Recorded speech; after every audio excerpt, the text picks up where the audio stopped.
this week on DineDrinkCLE, the podcast. This year, some of the options are pickle pizza, pickle crepes, pickle cotton candy, pickle donuts, pickle acai bowls. It's really everything. It's the original. He had opened this in 2006, and it was a big deal then. I mean, big gourmet grilled cheese was really a novelty back then. And it was popular, and it was going well. But things changed. Diners' habits were changing. People were getting older, and they were going to him saying, it's good food. I liked it when I came here, but I just don't eat like that anymore. Sedona's dad was there, and he was messing with me, and he said, have you ever eaten goat? And they videotaped me tasting the goat. It kind of is a bit like pork and beef, and actually it was really good. I feel like you would have definitely tried goat by now. It's really interesting. No. My sister has 7 goats, and I kept thinking about Do not watch this episode. Right? I'm Josh Duke. And I'm Alex Darus. And you're either watching or listening to DineDrinkCLE, the podcast, where each and every week we are joined by Cleveland's best and brightest food experts, insiders, and influencers talking all things food and drink here in the Northeast Ohio area. What are we talking about today, Alex? Lots to talk about today. This weekend is Pickle Fest in Cleveland. Lots of fun pickle food going to be downtown. We're going to talk to Marc Bona about the newly reopened Melt, their sole location. They've done a revamp. And then Paris Wolfe's going to stop by to talk about 3 new restaurants in Greater Cleveland. So, yeah, super, super exciting. But first up is an event that I'm actually strangely very excited for. You wouldn't think it based on talking to me about food, but yeah, Pickle Fest, really, really exciting. Yes, Pickle Fest. It is a fundraiser kind of, it's the big event for the Greater Cleveland Volunteers at Mall C downtown, September 21st from 11 a.m. to 6 p.m. And there's going to be tons of different local vendors, lots of different kind of pickle merch and stuff like that. But the really fun part is all of the creative dishes that people put pickles in. This year, some of the options are pickle pizza, pickle crepes, pickle cotton candy, pickle donuts, pickle acai bowls. It's really everything. So you went to Pickle Fest last year, right? Yes, and that's when I fell in love with it, because for me, I'm not the type of person that really likes just trying a whole bunch of really crazy new stuff. But for me, it was tasting everything I tasted there, that was pickle themed or oriented, whether it was some kind of a pickle pastry, like a pickle cupcake. It actually, every time, it worked. It made me feel like pickles are the underdog of the vegetable space. I don't know. Oh, 100%. Yeah. I always say my favorite category of food is pickle vinegary things that. So I'm very excited to go. I've never been. This will be my first year going. And yeah, it just seems really awesome. The Greater Cleveland Volunteers has it down pat now. And there's so many local sponsors: Akron Pickle, Cleveland Kitchen, Pop Culture CLE, Rooster Kitchen, G-Licious Pizza. The list goes on. So yeah. There's endless stuff. Yeah, tons of vendors. They're all offering, obviously, their version of pickle whatever. One standout for me, I wish I remember the name, but I just know that there was some really, really, really good pickle hot sauce. It was really, really, really pickly, but really, really hot. That was the standout for me from what I remember. And another thing that was really what was the weirdest thing you ate? The weirdest thing I ate, let me think. Well, what were you going to say, I guess? Okay, well, yeah. Well, let me get back on my train of thought that I was on. So one thing I noticed, I was surprised to see when you pull up and the gates are just about to open, there's already a line down the street almost. I was whoa, this is the most underrated but kind of popular event in Cleveland that I know of. And another thing that was really entertaining to enjoy last time is they had a pickle eating contest. Yeah, I think they're doing that again this year. Yes. Really, really, really great. Really funny to watch people stuff their face to the point where they're basically throwing up. Do you want to know some lore about me? Go ahead. Yeah. In college, I participated in a pickle eating contest. Oh snap! How'd you do? Horrible. They were Ohio University. There's a bagel shop called Bagel Street Deli that does pickle eating contests every year, but they're huge. They're this big, and people some of the people would eat it like a corn on the cob and then like eat it. I love pickles. It didn't ruin me from pickles, but that day I had the worst like heartburn. My body was in shambles. I think I only ate like 3 or 4. Like it was not even impressive, but they're huge. Yeah, the ones they gave them last year were huge too. And I feel like you're playing with your body every time you enter some kind of food eating contest for sure. Yeah, and just speed of that. Like it's so concerning. But yeah, and I also know aside from all the food options, there's also usually a lot of cool drinks. Lake Erie Distillery, they make a pickle vodka. I think we may have talked about it in the past, but they'll make like pickle lemonade with it. I know they made it to go in Bloody Marys, but I know at Pickle Fest it's like they put that pickle vodka in everything. Yes. They had pickle margaritas too, from what I remember. Ooh. Yeah, it was really, really, really delicious. I asked a lot of people. I did a whole roundup, and everybody was like glowing over the pickle lemonade from what I remember. Yeah. No, because I literally think it's just pickle vodka and lemonade, which sounds like basic or whatever, but it works. It's refreshing. So yeah, Pickle Fest this weekend, Saturday, September 21st, 11 to 6, Small C, presented by the Greater Cleveland Volunteers. So very important. You're doing some good, I guess, while you're going to have fun and buying all the pickle stuff. And now we're joined by Marc Bona, who recently visited the new Melts. Hi, Marc. Well, not new, but improved Melts. Up and at 'em again, I guess you could say. Yeah. Matt Fish, owner of Melt, has had a really rough year. Had to declare bankruptcy, has dealt with some lawsuits over back rents, has closed a bunch of his restaurants, and he really is just honing in on one spot, Lakewood, and it's the original. He had opened this in 2006, and it was a big deal then. I mean, big designer, as I like to say, or gourmet grilled cheese was really a novelty back then. And it was popular, and it was going well. But things changed, and I sat down with Matt and talked to him about this, and it was interesting because he said he was really learning that diners' habits were changing. People were getting older, and they were going to him saying, it's good food. I liked it when I came here, but I just don't eat like that anymore. And that was a big thing. So he decided to really focus his energies and turn this place upside down. So physically, in 1 week, they worked almost around the clock. He had very little sleep. So they were closed for a week. They were closed for a solid week, open when they said they were going to open. New flooring is beautiful, bright colors, really cool, and the biggest change though is the menu. He absolutely turned it upside down. He said, I was kind of in a box. I need to really creatively step out of that box and really, really do something here.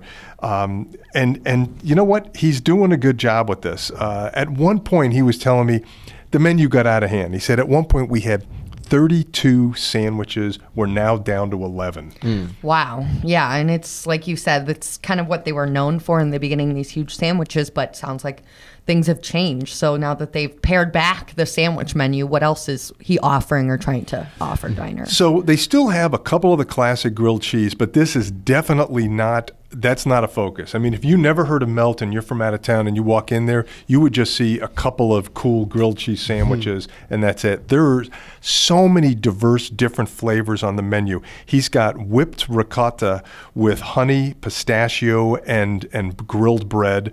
He's got a smoked onion hummus that to me sounds delicious. Both of those sound delicious.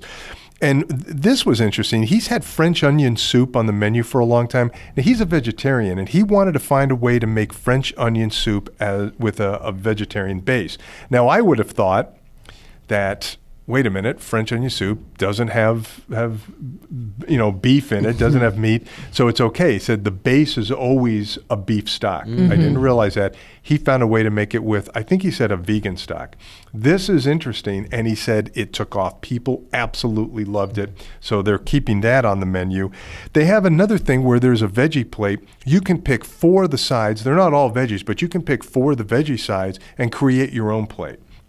So he still has the craft beer. He still has kind of that, it's a fun place to go and really focusing on the menu. So it's pretty neat. Yeah, it sounds like it's really an optimistic way to kind of deal with this hard year of just trying to reintroduce themselves to the neighborhood of like, we're still here, we're still doing what we've been good at, but we're listening to what you guys are saying, what you guys want to eat, and honing in on that. Yeah, I think it totally makes sense to sort of pivot and adjust with the times. Is people are developing healthier eating habits, so that's kind of a good thing. And obviously, you want to, as a restaurant owner, move along with those trends. One thing that's kind of interesting to me when I look at and hear about this new menu and the changes is like when you look at Melt, you think about Melt, even the logo, you think and you see big, very cheesy sandwich, a grilled cheese sandwich. Honestly, that's the logo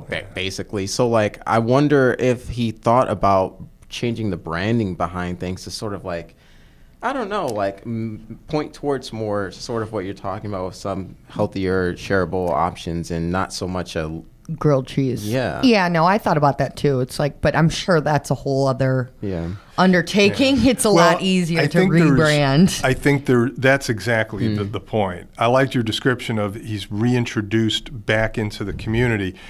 That's a good point, Josh, but I think the issue there is on one hand, you're changing, but on the other, you do have some brand equity with Melt, and I don't think you wanted to lose that cachet, basically. Yeah, and I think some of the sandwiches, like the Parmageddon and like certain ones that have always been are still on the menu, but it is even interesting how the menu's set up. Like, I don't remember what it used to be labeled, but it was like very obvious when you would sit down and look at the menu, like the grilled cheese section is in the middle, but now it's kind of like handheld. So it's like you have like this chicken Parmesan sandwich that I think was one of the grilled cheeses, but it's not even totally being advertised as like a grilled cheese, which I think it probably goes in his favor because a lot of restaurants do fried chicken sandwiches, chicken parm sandwiches, fish sandwiches, but like, for some reason, I think when we say like grilled cheese, it's like childish or unhealthy, but it's like you're still eating a